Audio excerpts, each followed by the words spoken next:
जय हिंद दोस्तों। आज हम भूगोल के मानचित्र के अंतर्गत विभिन्न मानचित्रों को देखेंगे। भूगोल में मानचित्र के दो प्रश्न पूछे जाएंगे। एक प्रश्न रहेगा मानव भूगोल से मानचित्र का और दूसरा प्रश्न रहेगा भारतीय लोक अर्थव्यवस्था से। इस प्रकार मानव भूगोल के अंतर्गत एक प्रश्न में 5 मानचित्र पूछेगा और फिर उसी के अथवा में 5 पूछेगा, मतलब टोटल वो 10 नाम देगा। तो एक प्रश्न आपको उसमें से करना रहेगा और एक प्रश्न भारत लोक और अर्थव्यवस्था में से करना रहेगा।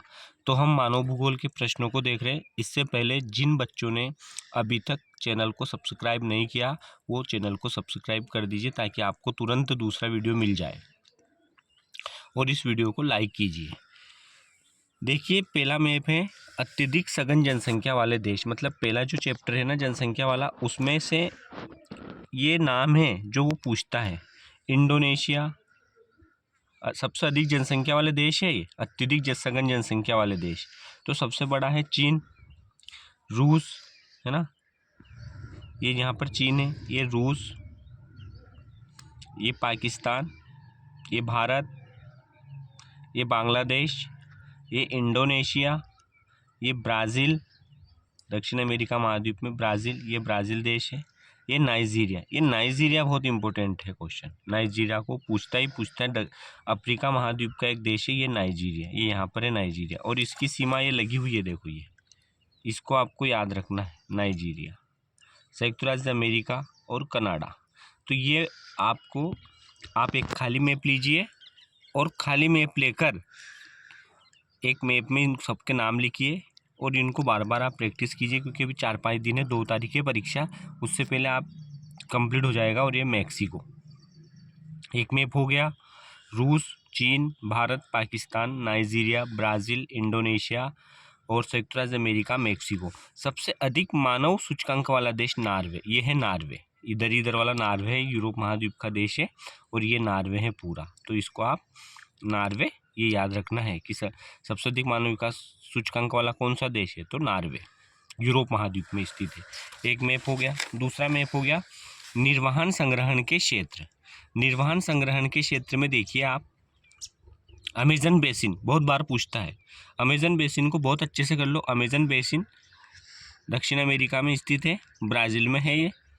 उष्णकटिबंधीय अफ्रीका, ये वाला, ये जिसमें नाइजीरिया वाला हिस्सा भी आ जाएगा, है ना, ये उष्णकटिबंधीय अफ्रीका में भी निर्वहन संग्रहण का काम किया जाता है।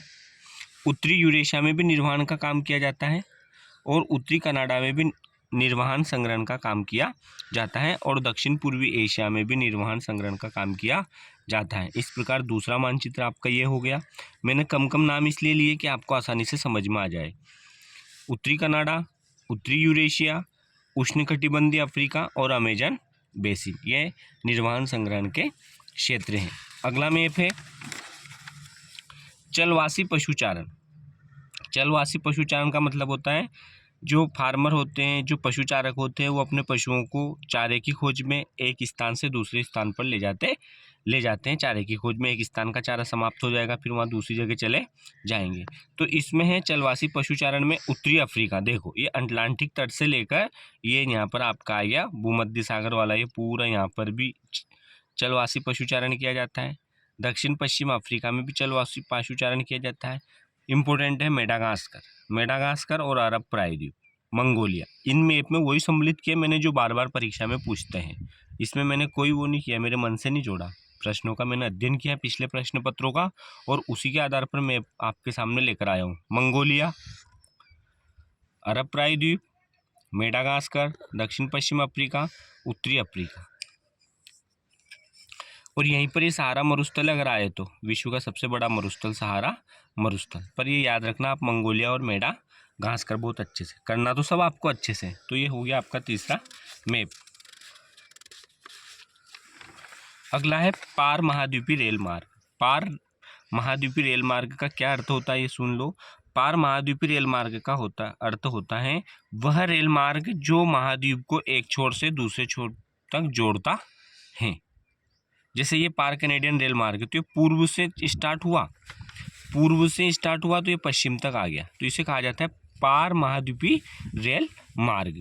अब बहुत सारे पार महाद्वीपीय रेल मार्ग है, 7 महाद्वीप हैं और 7 ही महाद्वीपों में रेल मार्ग हैं। तो इन सब महाद्वीपों को तो कहा जाता है पार महाद्वीपीय रेल मार्ग, लेकिन इनके सबके अलग अलग नाम हैं। तो पार महाद्वीपीय रेल मार्ग के अंतर्गत इतना आते हैं। देखो, पार कैनेडियन रेल मार्ग, इसको बोलेंगे पार कैनेडियन रेल मार्ग। ये कनाडा के पूर्व तट को पश्चिम तट से जोड़ रहा है। हेलीफैक्स से वैंकूवर को जोड़ रहा है। विश्व का सबसे लंबा रेल मार्ग ट्रांस साइबेरियन रेल मार्ग या पार साइबेरियन रेल मार्ग, ये व्लादिवोस्टॉक से, ये देखो व्लादिवोस्टॉक से ये सेंट पीटर्सबर्ग को जोड़ रहा है। पूरे यूरोप महाद्वीप को और एशिया महाद्वीप को इसने कवर किया है और ये विश्व का सबसे लंबा रेल मार्ग भी है। तो व्लादिवोस्टॉक से सेंट पीटर्सबर्ग तक। एक है सिडनी से पर्थ, मेलबोर्न से सिडनी, सिडनी से पर्थ, पर अधिकांश परीक्षा में पूछा जाता है सिडनी से पर्थ। तो ये भी ऑस्ट्रेलियाई पार महाद्वीपीय रेल मार्ग। अब इन 3 रेल मार्गों में से आप एक रेल मार्ग को परीक्षा में पूछेगा तो आप तीनों रेल मार्गों को प्लीज़ याद कर लीजिए। पार कैनेडियन रेल मार्ग, पार साइबेरियन रेल मार्ग, पार ऑस्ट्रेलियन रेल मार्ग। मैंने पहले ही बता दिए। मार्गदर्शन हमारा, मेहनत आपकी। जल मार्ग, केप टाउन से लंदन, ये जल मार्ग है। केप टाउन से लंदन, लंदन से न्यूयॉर्क जल मार्ग, ये लंदन से न्यूयॉर्क जल मार्ग। ऐसे लंदन से यहाँ पर रियो डी जेनेरो शहर है, यहाँ पे भी एक जल मार्ग है। तो इस प्रकार ये पूरा आपका हो गया सेंट पीटर्सबर्ग लंदन पार महाद्वीपीय रेल मार्ग। एक में आपका ये कंप्लीट हो गया। और विश्व के प्रमुख नगर जो बहुत ज़्यादा ही किसी न किसी कारण से विश्व भर फेमस है, प्रसिद्ध हैं, तो देखिए आप, टोक्यो जापान की राजधानी है। ओसाका सूती वस्त्रों के बहुत बड़े केंद्र हैं यहाँ पर। टोक्यो जापान की राजधानी है, ओसाका। और इस आपका ये जो जापान है ना, इसे उगता सूरज का देश भी कहते हैं, क्योंकि सबसे पहले सनलाइट यहीं पड़ती है। दूसरा है सिडनी, ऑस्ट्रेलिया का सिडनी। चीन का बीजिंग, ये बीजिंग तो पढ़ ही लेना आप। बीजिंग और टोक्यो, ये तो दोनों वो एक आधी बार हुआ होगा जो परीक्षा में नहीं पूछा, हर बार परीक्षा में पूछता है। नई दिल्ली, मास्को, भूमध्य सागर, ये मैप भी परीक्षा में इसी प्रकार आएगा, रंग बिरंगा नहीं आएगा, इसलिए मैंने इसी मैप को लिया। ये भूमध्य सागर और ये लाल सागर, और लाल सागर और भूमध्य सागर को जोड़ती है स्वेज नहर, ये स्वेज नहर। और इधर है लाल सागर और इधर है भूमध्य सागर और ये बीच में स्वेज नहर। ये जोहान्सबर्ग, दक्षिण अफ्रीका का एक शहर है जोहान्सबर्ग। केप टाउन, रायो de Janeiro Brazil, Buenos Aires Argentina, Panama नहर, ये उत्तरी, हाँ, अटलांटिक महासागर और प्रशांत महासागर को कौन सी नहर जोड़ती है? पनामा नहर जोड़ती है। कौन सी नहर जोड़ती है? पनामा। ये शिकागो, ये वैंकूवर, और यहाँ शिकागो के ये यहाँ पे ये नीचे है यहाँ न्यूयॉर्क, न्यूयॉर्क। तो ये मास्को हो गया, भूमध्य सागर हो गया, नई दिल्ली होगी, स्वेज नहर हो गया, लाल सागर हो गया, और ये मेडागास्कर है बच्चों, चलवासी पशुचारण का क्षेत्र मेडागास्कर है ना, सिडनी। एक मैप ये हो गया, स्क्रीनशॉट ले लो, बार बार प्रैक्टिस करो। अगला मैप है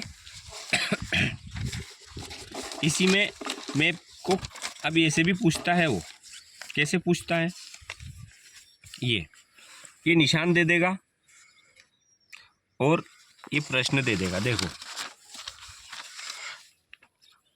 अब यहाँ पर वो पूछ रहा है, मतलब ये ऐसे निशान दे देगा तो हम लिखेंगे हेलीफैक्स, या हेलीफैक्स है, या वेल्स घास के मैदान है, ये सघन जनसंख्या का क्षेत्र है, ये पार साइबेरियन रेल मार्ग है, ये यूरोप का कृषि डेयरी मिश्रित है। ये प्रश्न में नाम दे रखा है और उनको अपन को लिखना रहेगा। तो एक इसमें भी आपको बिल्कुल याद होगा जब भी लिखोगे, जैसे आपको याद है कि यहाँ वेल्स घास के मैदान है, तो जैसे तुरंत यहाँ ऐसा देखोगे और वहाँ देखोगे तो यहाँ वेल्स लिख दोगे। देखो प्रश्न है ना, वो किसी प्रकार पूछ सकता है। इसी प्रकार अथवा में एक मानचित्र पूछा था अभी अभ्यास पेपर में।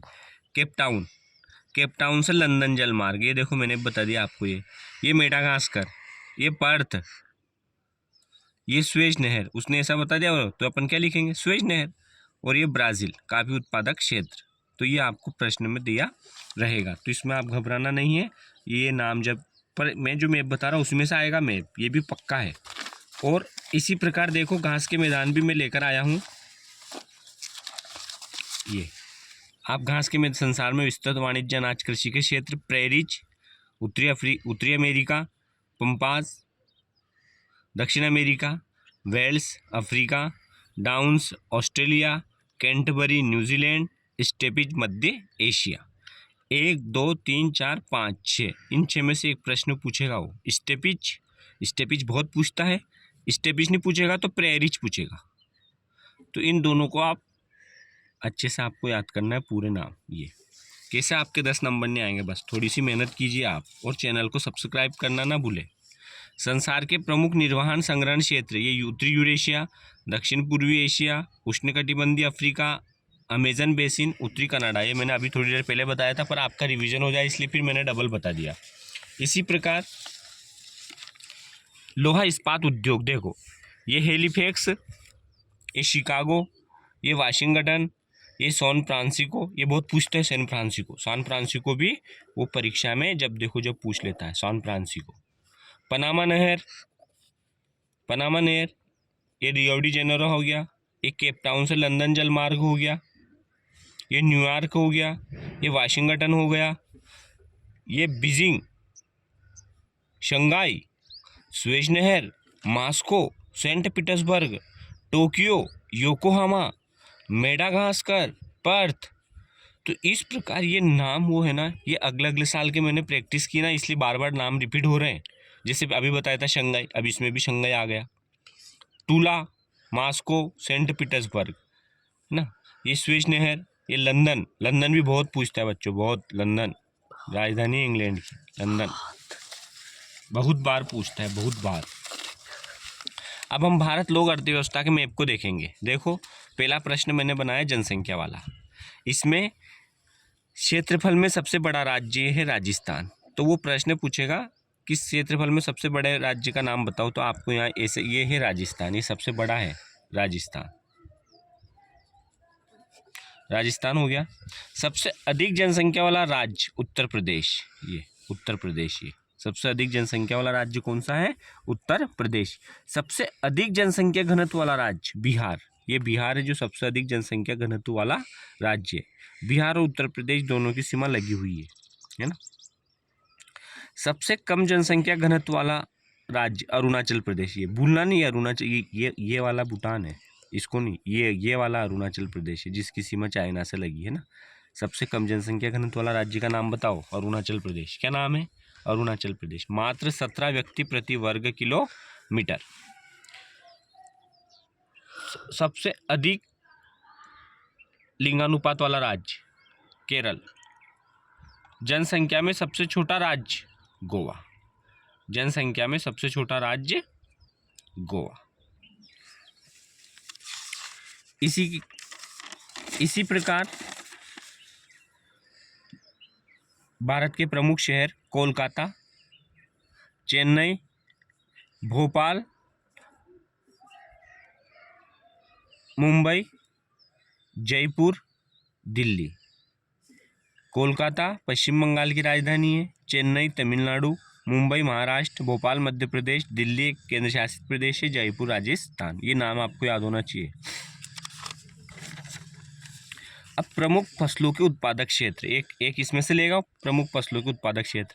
तो ये देखो, ये उत्तर प्रदेश, ये पंजाब हरियाणा, यहाँ तक कि यहाँ पर गन्ना भी होता है और गेहूं भी होता है, इसलिए मैंने दोनों को एक में सम्मिलित कर दिया। तो गेहूं का पूछे गेहूं उत्पादक राज्य तब भी आपको उत्तर प्रदेश डालना है, और गन्ना उत्पादक राज्य पूछे तब भी आपको उत्तर प्रदेश डालना है। सबसे अधिक गेहूं का उत्पादन भी उत्तर प्रदेश में होता है और गन्ने का भी उत्तर प्रदेश में होता है। ये कपास उत्पादक राज्य गुजरात और महाराष्ट्र वाला ये हिस्सा है वो कपास उत्पादक क्षेत्र। ये कपास उत्पादक क्षेत्र तमिलनाडु वाला है, ये जूट उत्पादक क्षेत्र आपका उड़ीसा वाला है, और पश्चिम बंगाल, पूरे पश्चिम बंगाल में जूट का उत्पादन होता है।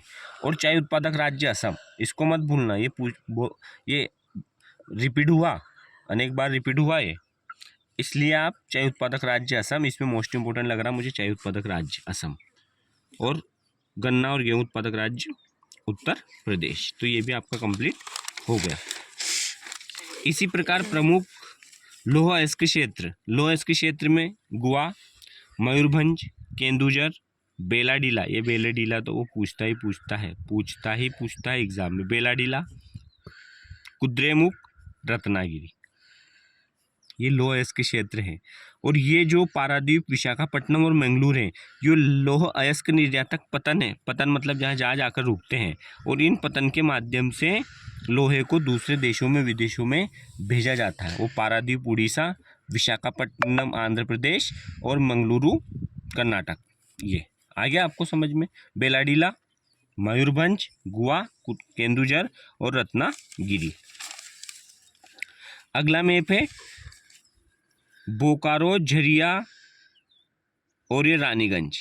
बोकारो, झरिया, रानीगंज तीनों सीध में है। एक नहीं एक तो मैप में आएगा, देख लेना आप। 2024 की एग्ज़ाम में इन तीनों में से एक आएगा। बोकारो दे दे, वो झरिया दे दे या रानीगंज दे दे। और डिगबोई खनिज तेल क्षेत्र, नहरकटिया खनिज तेल क्षेत्र, और ये gas pipeline Hazirapur, Vijaypur, Jagdishpur gas pipeline, Bharat की सबसे लंबी पाइपलाइन, ये भी आएगी। अंकलेश्वर खनिज तेल क्षेत्र, गुजरात। वडोदरा, मुंबई हाई, इसको कैसे भूल सकते हैं, 10वीं में भी पढ़ा था हमने, सोशल साइंस में पढ़ा होगा आपने मुंबई हाई। तो मुंबई। नवेली, नवेली तमिलनाडु। तो एक मैप आपका ये हो गया प्रैक्टिस का, आप इसको भी प्रैक्टिस कीजिए। इसके बाद भारत के प्रमुख बंदरगाह देखिए, हल्दिया, पारादीप, विशाखापट्टनम, तोतिपाका, चेन्नई, तूतीकोरम, ये पूर्वी तटीय बंदरगाह हैं। हब अपन बोलते हैं ना, हब, तो हल्दिया, हब, ह से हल्दिया, प से पारादीप। हल्दिया बंदरगाह, पारादीप बंदरगाह, विशाखापट्टनम, तालिपाका, चेन्नई, तूतीकोरम। अब इसमें मोस्ट इंपॉर्टेंट है, अब तो एक तो पारादीप, एक चेन्नई और एक विशाखापट्टनम और हल्दिया। ये चारों बहुत अच्छे से करना आपको। हल्दिया, पारादीप, विशाखापट्टनम, चेन्नई, ये बंदरगाह है पूर्वी तट के। पश्चिमी तट के देखिए आप, कोचिंग बंदरगाह पूछते ही एग्जाम में, आईएमपी की इंपॉर्टेंट क्वेश्चन। मंगलुरु, मुंबई, मुंबई पूछता है, कांडला मत पूछता है। कांडला तो कराची के पूरक के लिए बनाया गया था हमने, कांडला बंदरगाह, कांदला बोलते हैं इसको, कांदला बंदरगाह, गुजरात। एक ये मैप हो गया आपका। अब एक मैप हो गया सिंह भूमि, तांबा उत्पादक क्षेत्र सिंह भूमि, हजारीबाग, कटनी, खेतड़ी राजस्थान, ये मोस्ट इंपॉर्टेंट है इसमें। खेतड़ी राजस्थान, तांबा का सबसे बड़ा उत्पादक क्षेत्र है खेतड़ी राजस्थान में, है ना। हजारीबाग, सिंह भूमि, कटनी, और यहाँ पर उज्जैन, उज्जैन भी वो पूछता है परीक्षा में कभी कभी, धार्मिक नगर है ना उज्जैन, तो उज्जैन भी वो पूछ लेगा। इस प्रकार आपका ये 10 नंबर का मानचित्र का कार्य कंप्लीट हुआ। आप इसको बहुत ही अच्छे से एक बार रिवीजन कर लीजिए, प्रैक्टिस कर लीजिए, ताकि आपके 10 नंबर आ जाए। धन्यवाद, और चैनल को सब्सक्राइब करना ना भूलें।